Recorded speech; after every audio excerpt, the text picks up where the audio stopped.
जय जितवाहन बाबा। मैं एक जितिया कथा सुनाने जा रही हूँ। जितिया व्रत जो है वो महिलाएं के लिए है और हर महिलाएं करती है, अपने पुत्र के लिए, अपने बच्चे के लिए, बच्चे के सलामती के लिए करती है। ये जितिया जो पर्व है वो उपवास पूरा 24 घंटे रहते हैं और जिस दिन उपवास रहते हैं उस दिन दतमन नहीं करते हैं, ब्रश नहीं करते हैं और कुल्ली लेकर दांत हाथ से भी नहीं रगड़ते हैं, क्योंकि ये जो जितिया व्रत है वो खैर जितिया है, इसको खैर जितिया कहते हैं। इसीलिए ये जो व्रत है वो बहुत कठिन व्रत है और इसे करना चाहिए ज़रूरी। जो भी संतान वाली होती है उसे ये व्रत ज़रूरी करना चाहिए। और जितिया के दिन, पारण के दिन, सबसे पहले भोजन में जो निगलने का होता है वो गाय के दूध से पारण होती है और उसके बाद मड़ुआ के लिट्टी, जितने बच्चे हैं उतना लिट्टी खाई जाती है और उसके बाद ही चावल या और चीज़ का भोजन करते हैं, क्योंकि सबसे पहले लिट्टी का भोजन की जाती है। ये त्यौहार ऐसा ही है। जय जितवाहन बाबा। तो चलिए कथा की ओर चलते हैं और कथा सुनाते हैं। नर्मदा नदी के तट पे एक बहुत बड़ा पाकड़ का पेड़ था। वहाँ पर एक पीपल का भी पेड़ था। तो पाकड़ का पेड़ और पीपल का पेड़ दोनों एक ही जगह था। दोनों का डाल जो था वो मिला हुआ था। इस डाल पे बैठता था, इस डाल पे चढ़ के उस डाल पे हो जाता था। तो एक पक्षी थी, उसका नाम चील था। तो वह चील बैठी हुई थी डाल पे और नीचे पीपल के छांव में दो गाय थी और उसका जो पीपल का डाल पे एक नागिन बैठी हुई थी। पीपल के डाल पे एक नागिन बैठी हुई थी और नीचे दो गाय थी और पाकड़ के डाल पे एक चील थी और चील के नीचे पाकड़ के खोड़ में एक सियारिन थी। तो जो चील थी वो कह रही थी सियारिन से कि बहन, आज तो गंगा स्नान जाना है। तो सियारिन बोली कि किस लिए गंगा स्नान जाओगी? ये चील कहती है कि बहन जी नहीं जानती हो, याद नहीं है गंगा स्नान हम क्यों जाएंगे? इतना ही में गाय बोलती है गाय से कि चील जो है वो क्या बात कर रही है? तो दूसरी गाय थी तो बोली कि अरे चील जो है वो बात यही कर रही है कि आश्विन सप्तमी के दिन सब लोग नहाय खाई करते हैं अपने पुत्र और बच्चे के लिए, लड़का हो या लड़की हो, अपने संतान के लिए। तो हम पिछले साल सुने थे कि मुझे जो रखते हैं तो घर में ब्राह्मण आए हुए थे और ब्राह्मण बैठ के और कथा सुना रहे थे कि जो जितिया व्रत है वो बहुत महान होती है। इसे सारे लोग करते हैं, जिसके संतान है वो खुशी खुशी करते हैं, जिसको ना भी संतान है वो भी जल में बैठ के अपना जितिया व्रत पूरा करते हैं। वो भी जितिया व्रत करते हैं, डाली भरते हैं, पूजा करते हैं, भगवान की आराधना करते हैं, उन्हें भी भगवान संतान दे देते हैं। तो एक जो गैया थी वो कह रही थी, बोली तो दूसरी गैया कह रही है कि अरे ये व्रत तो हमें ज़रूरी करना चाहिए, हम व्रत करेंगे। तो जो दोनों गैया क्या की कि गंगा जी में हेल गई। गंगा जी में हेल गई और डुबकी लगा के दोनों गैया स्नान कर ली। गैया स्नान कर ली और स्नान करके और आर पे आ गई। अरार पे आ गई और आर पे आके और बोली कि हम तो स्नान कर लिए, अब भोजन तो कुछ करना चाहिए। जो घास भूसा था वो चर ली और चर के और चल गई आराम आराम से घर। अब सुनिए, जो नाग नागिन थी तो आपस में बात कर रही है। नागिन बोल रही है अपने पति से कि अजी सुनिए, मेरा जो बच्चा है वो बच्चा तो मेरा साले साल मर जाता है। जब भी अंडा देते हैं तो एक भी बच्चा मेरा नहीं बचता है। क्यों ना हम भी एक जितिया व्रत करें, जितवाहन महाराज मेरे पुत्र को भी रक्षा करेंगे और हम भी जितिया व्रत करके अपने बच्चे को बचाएंगे।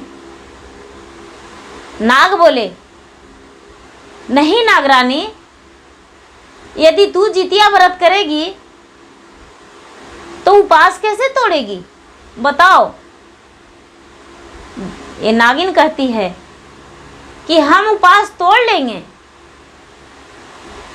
हम उपवास तोड़ लेंगे, किसी रूप से भी हम उपवास को तोड़ लेंगे, मेरा उपवास अच्छे तरीक़ा से टूट जाएगा। बोले कि ठीक है, तुम्हारा मर्जी, यदि तुम्हें मन है तो कर लो।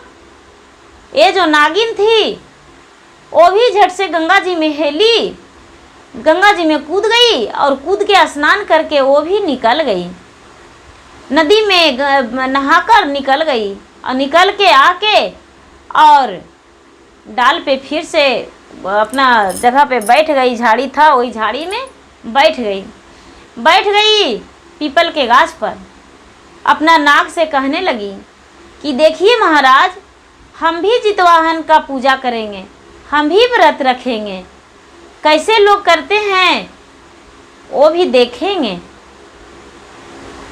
ये जो गाय थी वो गाय भी उपास रह गई, नागिन थी, नागिन भी उपास रह गई, और चील थी वो भी उपास रह गई, सियारिन थी वो भी उपास रह गई। उपास रह गई, नहाई खाई के दिन नहा करके स्नान करके खाई और सुबह में उपास रह गई। जो गाय थी वो आकर वही गंगा जी के नदी के अरार पर पीपल के छांव में आके बैठ गई। पीपल के छांव में आकर बैठ गई दोनों गाय, और दोनों गाय तरह ऊपरी बोली कि हम भी व्रत करेंगे तो हम भी व्रत करेंगे। वो बोली कि आज दिन भर हम घर नहीं जाएंगे, नहीं तो हमको भोजन दे देंगे, तो नहीं खाएंगे तो मार पीट करेंगे कि खा नहीं रही है, इसलिए अपने बच्चे को सलामती के लिए, बच्चे को खुशी के लिए हम भी व्रत करेंगे। तो गाय भी व्रत रखी और नागिन भी व्रत रखी, चिल भी रखी तो उपवास रह गई। अब उपवास रह गई और उपवास रह के जब पूरा दिन बीत गया, जब दिन बीत गया तो ये जो रात हो गया तो ये सोच रही है सियारिन कि अरे हमको तो जी मान नहीं रहा है, अब हम क्या करें, हमको तो रहा नहीं जा रहा है। जाए जितिया मेरा बगल के पीछे, मेरा पीछे, लेकिन हम तो ऐसे नहीं रह सकते हैं। वो क्या कि किसी मृतक एक जल रहा था, वो आधा जला था और आधी बाकी रह गया था। तो वो मृतक को जाके आधी रात में खाना खा ली, मृतक खा ली, पूरा हाली खा के अपना पेट भर ली सियारिन। पेट भर कर और वो लौट आई। जो चिल रानी थी ये सारी कहानी देख रही थी, लेकिन अपने बच्चे के साथ घोंसले में थी। अब गाय का कहानी हो गया। अब गाय का जब पूरा रात बीत गया तो सुबह हुआ तो घर गई तो सारे लोग उसको लिए परेशान थे।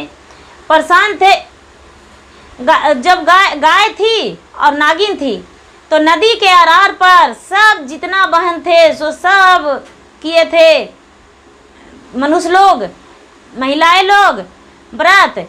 तो नदी के अरार पर ब्राह्मण के बुला के और कथा सुन रहे थे और वहीं पर पूजा कर रहे थे।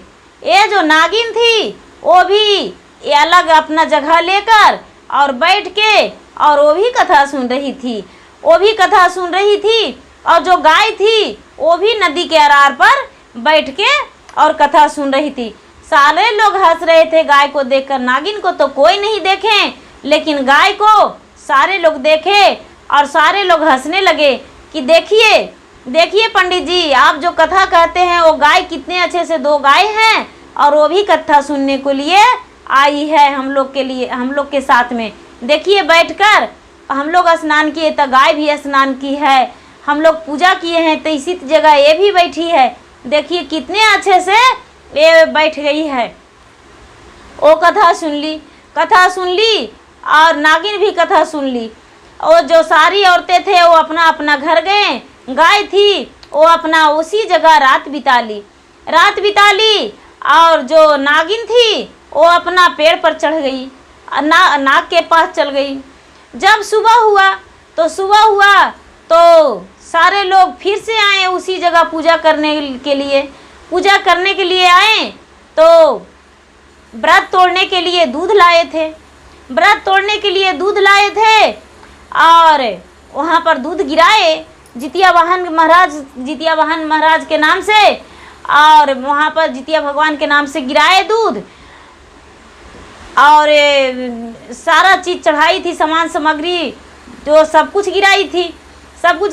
तो ये जो गौ थी वो गौ गई और गौ जाके और वही दूध चाट ली वहाँ पर, और दूध चाट के अपना व्रत तोड़ दी। ये जो नागिन थी, नागिन भी गई और नागिन भी जाकर उसी जगह पे अपना व्रत तोड़ ली।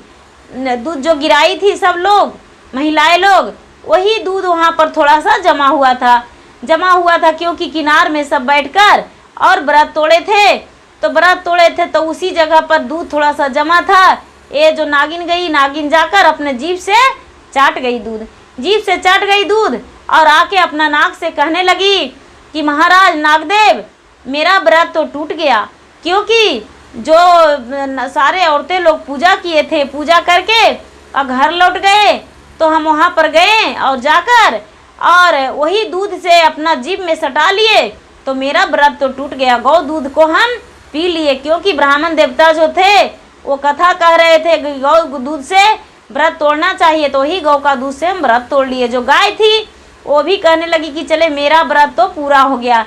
गाय अपना घर चल गई। इसको जो रखते थे वो सोचने लगे कि कहाँ गई थी, रात में दिन में पूरा खोजे नहीं मिली। और गाय बेचारी क्या कि जो सानी पानी दिया हुआ था वो खा ली और चील भी अपना गौशाले में जाकर, और जो किसान थे ग्वाला भाई वो दूध दूह रहे थे, वहाँ पर चील जाके बोली कि भैया मुझे भी थोड़ा सा दूध दे दीजिए, 1 बूंद दूध दे दीजिए, उससे हम व्रत तोड़ेंगे।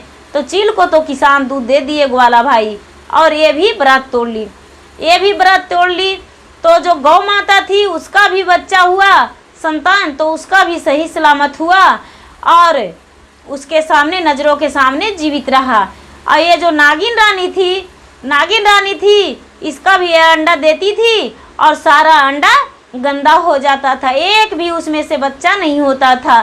तो ये जब जितिया व्रत की तो इसका जो अंडा दी तो उसमें से सही सलामत पूरा के पूरा बच्चा इसको निकला।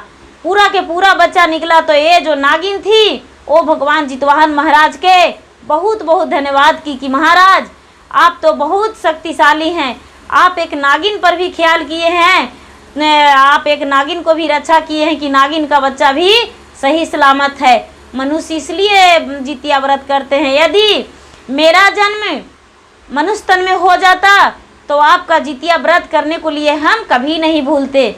हे जितवाहन महाराज, मेरा जन्म मनुष्य तन में दे दीजिए, क्योंकि मैं नागिन हूँ तो कुछ नहीं कर पाती हूँ, इसलिए मेरा जन्म भी मनुष्य तन में दे दीजिए। मेरा मृत्यु हो जाए और मेरा जन्म एक मनुष्य में हो जाए, मैं भी एक स्त्री बन के जीना चाहती हूँ। ये जो नागिन थी वो ऐसे बोली।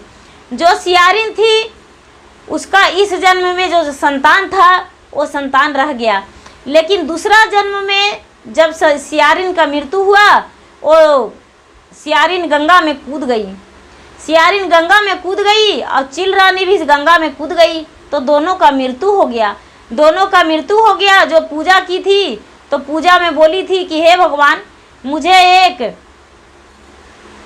ब्राह्मण के घर में जन्म दीजिएगा, तो ब्राह्मण के घर में जन्म हुआ। दोनों सगी बहन हुई, एक शिलावती एक कपूरावती। ये जो ब्राह्मण के घर में जन्म ली तो एक बड़ी बहन और एक छोटी बहन। कपूरावती जो थी वो बड़ी बहन थी, शिलावती जो थी छोटी बहन थी। तो दोनों का शादी हुआ। कपूरावती का शादी हुआ एक राजा के घर में और शिलावती का शादी हुआ एक मंत्री के घर में। तो उस कपूरावती का जो बच्चा होता था वो बच्चा मर जाता था, लेकिन शिलावती का बच्चा सब जीवित रहता था। एक कपूरावती थी, उसके बच्चे को देखकर बहुत जलती थी, बहुत जलती थी। इसको लगता था कि इसको बच्चा क्यों जी जाता है, मेरा बच्चा क्यों मर जाता है। तो इसको बच्चे को बार बार मरवा देती थी। क्या की थी कि इसको जो दरवाज़ा था घुसने वाला उसमें तलवार लगवा दी थी और तलवार लगा के और छोड़ दी थी। उसमें बच्चा उसको सातों बेटा घुसा और सातों का मुड़ी कट गया। जब सातों का मुड़ी कट गया तो जितवाहन बाबा पूरा चकित हो गए कि ये तो बहुत बड़ा अनर्थ हो गया, ये सातों का मुड़ी कैसे कट गया। जितवाहन बाबा जो थे वो सातों का मुड़ी एक में जोड़ दिए, अपना कानी अंगुली चीर के छिड़क दिए और छिड़क के सातों का जिया दिए। जब सातों का जिला दिए तो एक कपूरावती सोचती है कि अब हम इसको क्या करें, ये तो किसी रूप से नभी और कैसा हूँ करके नहीं मरती है, इसका बच्चे नहीं मरता है, अब क्या करें। ये क्या किया कि अपने पति से बोला कि देखिए इसको बच्चे यदि जिंदा रहेगा तो हम फांसी लगा के मर जाएंगे, इसको बच्चे को किसी तरह से आप मार दीजिए। उसको पति बोले कि तो ठीक है, कैसे मारें बताओ तुम्ही कोई उपाय। बोले कि जाइए रैन में लेकर जाइए और इसको सातों बच्चे के मार के और मेरे पास मुड़ी भेजा दीजिएगा। राजा रैन में लेकर गए और सातों बेटे को उसको मरवा दिए और मरवा के और उसको मुड़ी सातों के अपने रानी के पास भेजा दिए। रानी जो थी ये शिलावती के पास संदेशा में भेज दी। उस दिन जितिया व्रत था, जितिया व्रत था तो ये इसके पास लेकर गए सैनिक लोग। तो वो बोली कि जाइए मेरा पूजा रूम में धर दीजिए, जहाँ मेरा पूजा रूम है वहाँ धर दीजिए। पूजा रूम में सैनिक लोग धर दिए और ये जो शिलावती थी वो व्रत में थी, व्रत की हुई थी। जब व्रत की तो उपवास तोड़ी और उपवास तोड़ के और देखने, ये जो उपवास से पहले शाम में इसका पुत्र आया, तो शाम में पुत्र आया और जितवाहन महाराज सोचे कि ये तो बहुत गलत हो जाएगा। वहाँ पर भी जिया दिए इसको पुत्र के, जहाँ पर मरा था रैन में कटा था वहाँ पर भी इसको पुत्र को जिया दिए और पुत्र को जिला दिए। तो पुत्र वापस आ गया घर और ये जो मुड़ी भेजी थी ये तो पूरा बहुत बड़ा जितवाहन हो गया। जब जितवाहन हो गया तो सुबह हुआ तो ये देखने गई कि मेरी बहन क्या भेजी है, चले देखे।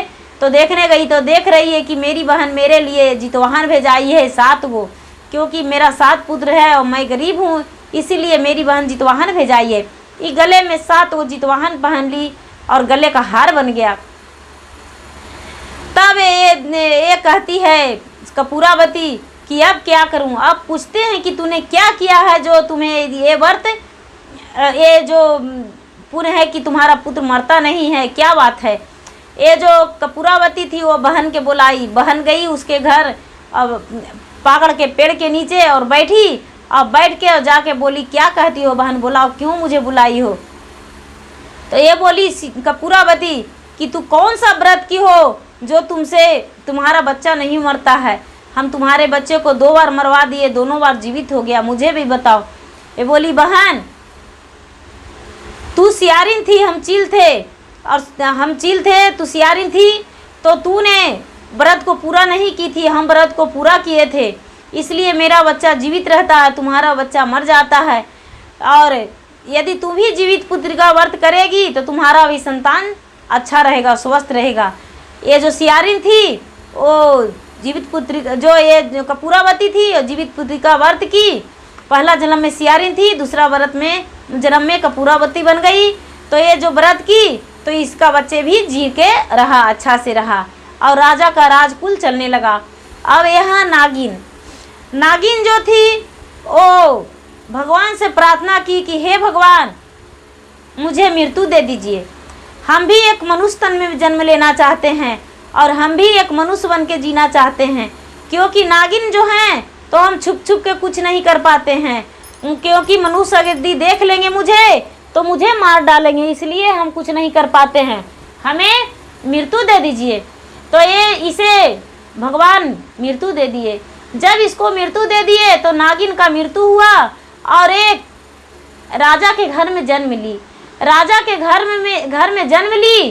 वो जो राजा थे, वो राजा के जो पत्नी थी, उसका संतान नहीं होता था।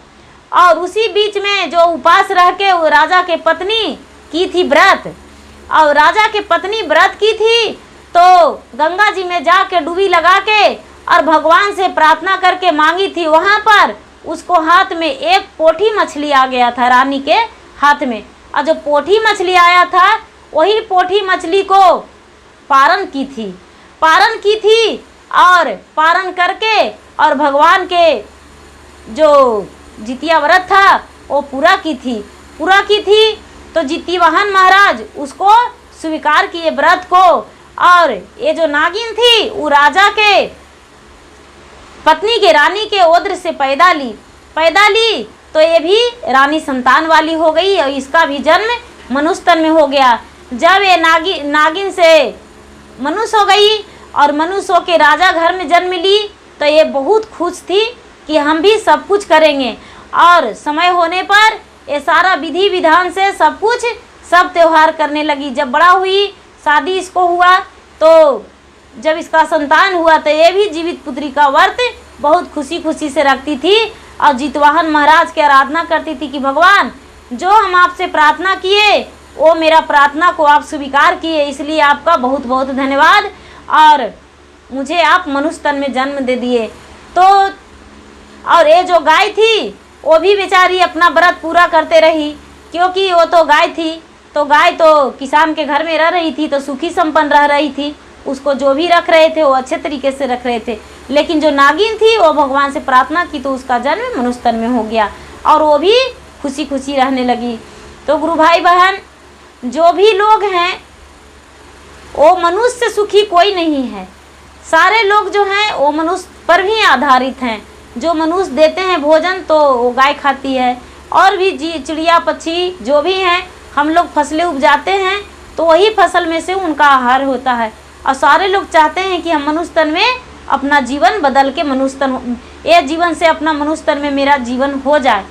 तो चलिए, जो जितिया व्रत किए हुए हैं, जो अपना अच्छे से इसको पूरा कीजिए और अपने पुत्र के लिए पूजा कीजिए, डाली भरिए और डाला चढ़ाइए, कच्चे धागे चढ़ाइए, बच्ची को लिए बद्धी चढ़ाइए और रोड़ी का तिलक लगाइए बच्चे को, अपने पुत्र को, और डाला पहनाइए। और जो डाली में फल भरते हैं वो डाली में फल भर के और अपने बच्चे को दीजिए और व्रत खुशी कीजिए। और आप सभी को बहुत बहुत धन्यवाद है कि जो भी जितिवाहन महाराज का पूजा किए हैं और जो पूजा करेंगे वो आप सभी का बहुत बहुत धन्यवाद है, बहुत बहुत धन्यवाद।